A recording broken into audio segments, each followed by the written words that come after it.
जितनी जिम्मेदार दोस्तों, जितनी जिम्मेदार ना बीजेपी है, मैं तो कह रहा हूं उतनी जिम्मेदार सपा, कांग्रेस और बाकी विपक्षी दल भी हैं, क्योंकि वो मुद्दों से दूर नहीं। इस मौका पर जो लोग हैं जो संसद में मौजूद थे, उन लोगों ने उसी समय अमित शाह जी का विरोध क्यों नहीं किया? देखिए, वो मुद्दों को भटकाते हैं, वैसे ही आप भटक जाते हैं। ऐसा आपको नहीं लगता? हाथ में संविधान लेकर के बहुजनों का वोट मांगा, और जब जब बहुजनों पे बात आती है तब तब ये पीछे दिखता है। हसदेव का क्या हुआ? सुन लीजिए, मणिपुर का क्या हुआ? अडानी का क्या हुआ? ये सरकार से सवाल राफेल का क्या हुआ? वही तो कह रहा हूँ, ये सरकार से सवाल इकोनॉमी का क्या हुआ? पूरा नमस्कार साथियों, मैं अमित जेपी शुक्ला, मेरे साथ हैं सेंगर भैया। सेंगर भैया, आज मायावती जी ने आह्वान किया था कि सभी बहुजन, बाबा साहब के मानने वाले और जितने भी संविधान प्रेमी हैं वो सड़कों पे हों। पूरा देश आप देख रहे हैं कि आज सड़कों पे, किसी भी राज्य में ऐसा नहीं है जहां बाबा साहेब के सम्मान में आज लोग सड़कों पे ना हो। दुर्भाग्य ये है कि भारतीय जनता पार्टी जो देश में सरकार चला रही है, भारत सरकार, वह किसी भी प्रकार से अपने खिलाफ उठने वाली आवाज को आने नहीं देती, उतरने नहीं देती, हाईलाइट नहीं होने दे रही है, मतलब हाईलाइट क्या मतलब। और बॉर्डरों पे, दिल्ली के बॉर्डरों पे काफी जिस तरह से अंग्रेज हम लोगों को आंदोलन नहीं करने देते थे जब हमारा देश गुलाम था, ठीक उसी तरह आज झूठी आज़ादी में है भारत। आज हम ना अपने लिए आवाज़ उठा सकते हैं, चाहे कोई भी हो। स्टूडेंट नहीं उठा सकता अपनी आवाज़, बीएसएनएल वालों ने नहीं उठा पाई, रेलवे वालों ने नहीं उठा पाई, वकील नहीं उठा पा रहे, मजिस्ट्रेट नहीं उठा पा रहे, आर्मी वाले नहीं उठा पा रहे। अगर कोई भी व्यक्ति आवाज़ उठाता है तो उसको ये किस तरह से प्रताड़ित करते हैं। किसान आंदोलन में आपने देखा किस तरह से किसानों को प्रताड़ित किया गया, नौजवानों को यूनिवर्सिटी में मारा हमारे दिल्ली पुलिस ने। और ये सारी चीज़ें लोग देखते हैं देश में चैनल यूट्यूबर्स दिखाते हैं। तो अब प्रॉब्लम ये है, पूरा देश आक्रोशित है। कोई भी विपक्षी पार्टी आज इनके साथ नहीं है। बिहार में सरकार गिरने वाली है, नीतीश कुमार जी का रुख आज देखा जा सकता है, लेकिन मेन मीडिया है ना, जो नेशनल मीडिया हमारे देश का, वो देश को गुमराह कर रहा है, वो नहीं दिखा रहा कहीं पे भी। सीधे शब्दों में कहा जाए, सबका नंबर आएगा। जी, सबका नंबर आएगा। देखिए, ऐसा कानून पारित किया है कि चुनाव की तो पारदर्शिता ही खत्म कर दी। मिस्टर चुनाव आयोग पिछले 5 सालों में एक भी चुनाव की पारदर्शिता सामने नहीं ला पाए हैं। कोई जवाबदेही नहीं चुनाव आयोग की। निरंतर प्रत्याशी अपनी शिकायत कर रहा है, उसकी कोई सुनवाई नहीं। मेरा एक सवाल है जो सड़कों पर रोज दिख रहा है। जिस दिन अमित शाह जी ने कहा अम्बेडकर क्या करते हो, अगर इतना भगवान का नाम लेते तो आपको स्वर्ग मिल जाता, तो उस दिन जो मजबूत विपक्ष पहुंचा है, वो लोग जो कभी 1-2 महीने पहले विधायक होते हैं, फिर कभी सांसद बन जाते हैं, फिर कभी सांसद होते हैं, कभी विधायक बन जाते हैं, वो लोग मौका परस्त जो लोग हैं जो संसद में मौजूद थे, उन लोगों ने उसी समय अमित शाह जी का विरोध क्यों नहीं किया? देखिए, हाथ में संविधान लेकर के बहुजनों का वोट मांगा, और जब जब बहुजनों पे बात आती है तब तब ये पीछे दिखते हैं। कोई नहीं पीछे दिखता, हमेशा बहुजनों के साथ खड़े रहते हैं। आप तो ये गुमराह करने का प्रयास कर रहे हैं। कांग्रेस पार्टी सदैव बहुजनों के संग खड़ी रही। आपकी जो सरकार है, सैम पित्रोदा को जानते हैं आप? देखिए, सैम पित्रोदा को जानते हैं? राहुल जी के सलाहकार हैं। उन्होंने कहा था, गूगल कर लीजिएगा, उन्होंने कहा था संविधान कोई बाबा साहब ने नहीं लिखा है, और आज तक उन्होंने माफी नहीं मांगी, और इस पे आज तक राहुल गांधी जी ने कोई टिप्पणी नहीं करी है। देखिए, बेहुदा चीज, आप इस बात को मानते हैं संविधान बाबा जी ने नहीं लिखा? मैं क्यों मानता हूं? मैं तो लिखता हूं बाबा साहब कोई भी बेवकूफ आदमी इस देश के जनक है, मैं तो मानता हूं। पूरी दुनिया जानती है कि संविधान बाबा जी ने लिखा है। कोई आदमी आगे कहते बाबा जी ने नहीं लिखा तो वो क्या बहस करने का सब्जेक्ट है? लेकिन अगर सभापति महोदय या संसद में कोई बोलता है तो उस पर बहस करना जिम्मेदारी है। समझ में? कोई आईपीएस बोलता है तो जिम्मेदारी। अभी कोई कॉलेज में कोई लड़का बोल दे या सड़क तो जैसे बरसाती मेंढक तालाब से बाहर निकलते हैं, ठीक उसी तरह टर करके। हाँ, देखा होगा हॉस्पिटल में देखा होगा बरसाती मेंढक। बिल्कुल देखा है, वो भी बरसाती थे कि संसद में सरकार गुंडागर्दी। मुझे तो ऐसा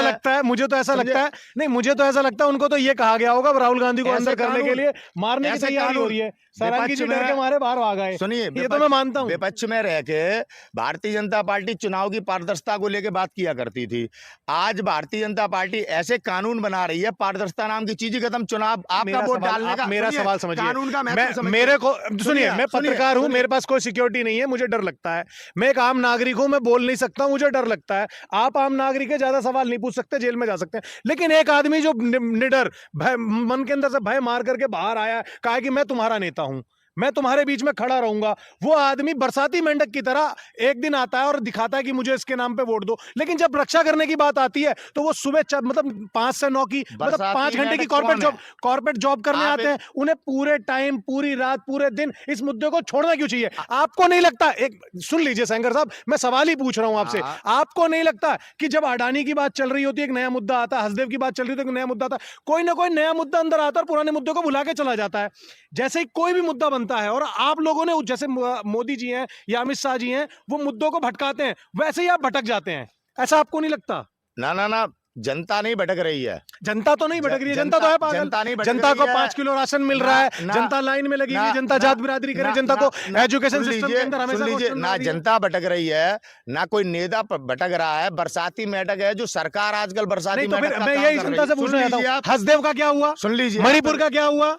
अडानी का क्या हुआ? ये सरकार से सवाल करना राफेल का चाहिए। क्या हुआ? ये वही तो कह रहा हूँ, ये सरकार से सवाल गिरती हुई करना- इकोनॉमी का क्या हुआ? पूरा पूरा विपक्ष चिल्ला रहा है, देश की जनता सड़कों पर आ रही है, लेकिन भारत की जो सरकार है उसने आज सब कंट्रोल कर रखा है। देश जितनी जिम्मेदार दोस्तों, जितनी जिम्मेदार ना बीजेपी है, मैं तो कह रहा हूं उतनी जिम्मेदार सपा, कांग्रेस और बाकी विपक्षी दल भी हैं, क्योंकि वो मुद्दों से दूर नहीं रहते नहीं हैं। नहीं, सपा वो भगाने की कोशिश करती है, भागते विपक्ष हैं। जिम्मेदार नहीं है। जो जिम्मेदारी के पद पे बैठे, जैसे हमारे देश के चीफ जस्टिस ऑफ इंडिया, उन्होंने किस तरह से देश को अपने पद पर बैठ के गुमराह किया, महाराष्ट्र की सरकार को न्याय नहीं दे पाया। ईडी और सीबीआई जो एक जिम्मेदारी है देश की, वो आप अपनी जिम्मेदारी विधायकों को और सांसदों को किडनैप कर रहे हैं, झूठे सम्मन भेज रहे हैं। तो वो तो आप देखिए, करते हैं ना, डरा रहे- कांग्रेस वाले नहीं भी नहीं जाके नहीं 5 स्टार होटलों में नहीं, रखते हैं। ऐसा कभी सभी नहीं लोग हुआ। करते हैं। 70 साल सर देश चलाया है कांग्रेस पार्टी ने, इस तरह से कभी आप बताइए कि 50-50 विधायक 70 साल देश कांग्रेस चलाने के के बाद शासन भारत में- के अंदर कांग्रेस 70 के- साल देश सुनो, चलाने के बाद कांग्रेस भारत के के- अंदर जाति व्यवस्था कांग्रेस खत्म नहीं हो के- पाई, कांग्रेस के- अशिक्षा खत्म नहीं हो पाई। सुनो,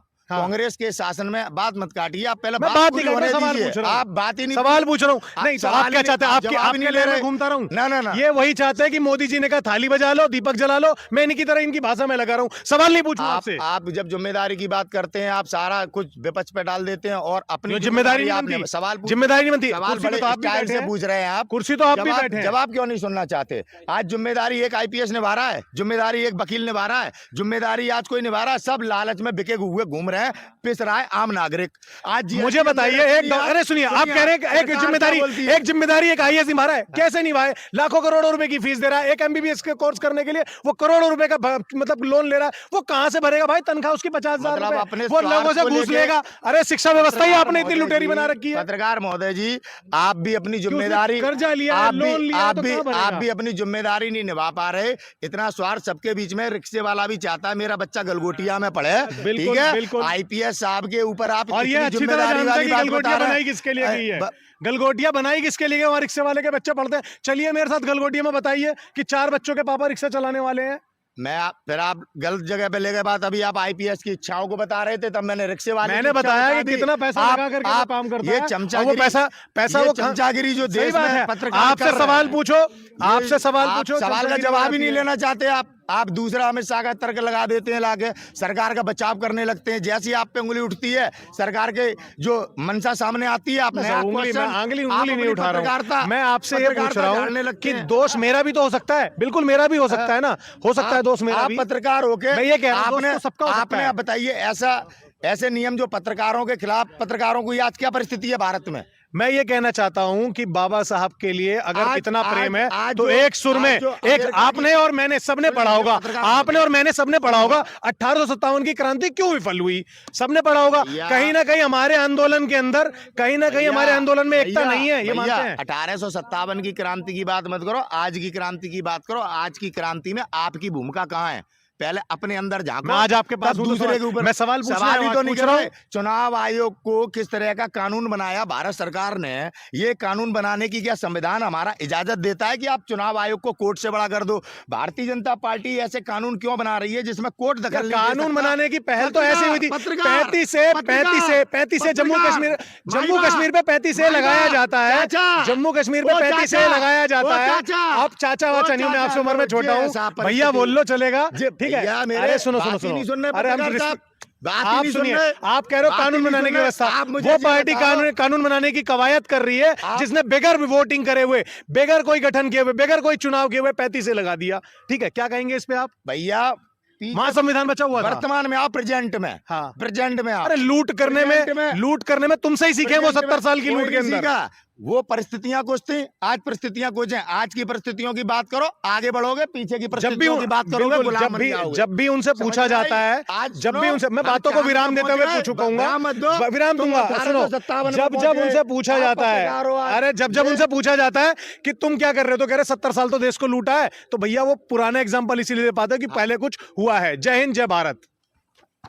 संसद में खूब डट के विरोध किया जाता है, लेकिन कैमरे बंद हो जाते हैं, माइक बंद कर दिया जाता है। राहुल गांधी जी पिछले 3 साल से इस आवाज को उठा रहे हैं कि मुझे बोलने नहीं दिया जाता, स्पीकर बंद कर दिया जाता है। जब राहुल गांधी जी स्पीच करते हैं तो आप ओम बिरला को दिखाते हैं, सभापति महोदय को। आपने अभी राहुल गांधी जी का अभी आप देख रहे हैं, राहुल गांधी जी, अभी आप पहले सवाल, आपने कांग्रेस संसद में कांग्रेस का अपना नाम लिया, इसलिए सुनिए आप, क्योंकि 150 सांसद निलंबित हुए ना, किस वजह पे हुए? अमित शाह जी क्यों नहीं करेंगे निलंबित? इन्हीं के सांसदों ने एक सिविल को पास दे दिया, वो संसद में आता है, किस प्रकार से धक्का मुक्की होती है। और इससे पहले जब अटल बिहारी वाजपेयी जी प्रधानमंत्री थे तो आतंकवादी घुसे आए, संसद को ही उड़ाए दे रहे थे। तो किस तरह से इनका कल्चर है, ये संविधान विरोधी लोग हैं। देखो, आरोप नहीं ये हुआ है देश में, अटल बिहारी वाजपेयी की सरकार में आतंकवादी घुसे हैं, मोदी जी की सरकार में। मेरा सवाल तो ये था कि जो लोग कभी विधायक होते हैं और कभी सांसद बन जाते हैं, कभी सांसद होते हैं, विधायक हो जाते हैं, अपने मौके के हिसाब से अपने पद को यूज करते हैं, वो उस दिन चुप क्यों थे? आप बात को घुमा रहे हैं, कोई चुप नहीं था। संसद में गुंडागर्दी चल रही है, सरकार विपक्ष के नेताओं को घुसने नहीं दे रही। आज समाजवादी